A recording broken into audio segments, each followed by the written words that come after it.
Un tremblement de terre secoue les fondations du Santiago Bernabéu. Une onde de choc qui ne s'arrête pas aux frontières de l'Espagne, mais qui traverse toute l'Europe du football. Selon plusieurs sources concordantes, un club de Premier League encore non identifié serait prêt à formuler une offre insensée de 140 millions d'euros pour s'attacher les cerveaux l'un des joueurs les plus chers de l'histoire. Un chiffre vertigineux, révélateur de la valeur du joueur, mais aussi du pouvoir d'attraction, presque obsessionnel, qu'exerce aujourd'hui la Premier League sur les talents de la Casablanca. Mais cette offre n'est pas qu'une question d'argent. Elle soulève une interrogation bien plus profonde, et si Rodrigo ne se sentait plus pleinement vu à Madrid ? Rodrigo, l'ombre qui éclaire les plus grandes nuits. Rodrigo n'est pas un simple ailier. Il est devenu, au fil des saisons, un homme des grands rendez-vous. Discret, élégant, silencieux, mais toujours décisif. Il ne réclame jamais les projecteurs, mais quand les lumières sont les plus fortes, c'est souvent lui qui surgit. Depuis son arrivée en 2019 pour 45 millions d'euros en provenance de Santos, il a traversé les tempêtes, grandi dans l'ombre des Benzema, Modric, Vinicius, et s'est forgé une réputation à part. Ses buts contre Manchester City en Ligue des Champions 2022 restent gravés dans la mémoire des supporters, 2 éclairs en fin de match, une remontée impossible, et tout un stade en transe. Rodrigo, c'est le calme dans le chaos. L'homme que Carlo Ancelotti ne sacrifie jamais dans les grands soirs. Et pourtant, sa reconnaissance reste incomplète. À Madrid, on célèbre plus fort d'autres noms. Lui continue d'écrire en silence. Pourquoi maintenant? Pourquoi une telle offre? Les clubs anglais n'achètent plus seulement des joueurs. Ils investissent dans des garanties.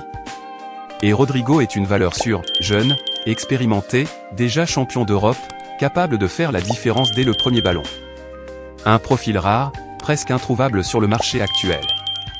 Le club derrière cette proposition reste mystérieux, mais les noms circulent, Manchester City, Liverpool, Arsenal, voire Chelsea.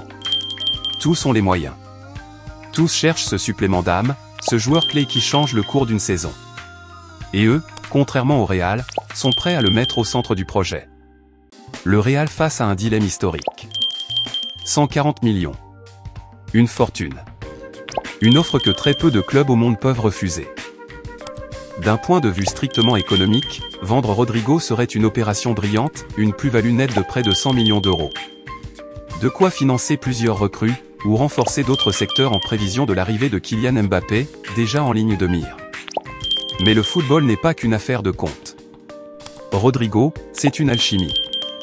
Un lien presque mystique avec les grandes nuits du Real.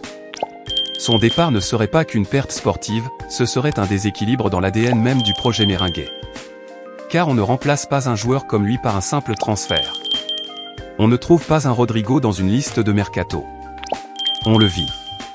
On le construit. On le garde. Et Rodrigo dans tout ça? Flatté, mais pas séduit.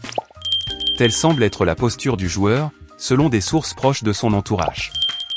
Il se sent bien à Madrid. Il sait ce qu'il représente. Il veut écrire sa légende ici, au Bernabéu, dans cette cathédrale où les plus grands ont laissé leur empreinte. Mais la question devient existentielle, peut-on briller éternellement dans l'ombre des autres? Rodrigo commence peut-être à se poser la question. Non pas par caprice. Mais parce qu'un joueur, aussi fidèle soit-il, a aussi besoin de reconnaissance. De lumière. Et de certitude. Une décision au goût de destin. Le Real Madrid est à la croisée des chemins. Accepter, c'est céder à la logique du marché. Refuser, c'est affirmer que tous les trésors ne se monnaient pas. Quelle que soit la décision, elle marquera un tournant. Pour Rodrigo. Pour le club. Et pour l'histoire. Le feuilleton ne fait que commencer. Et les yeux du monde entier sont déjà tournés vers Madrid.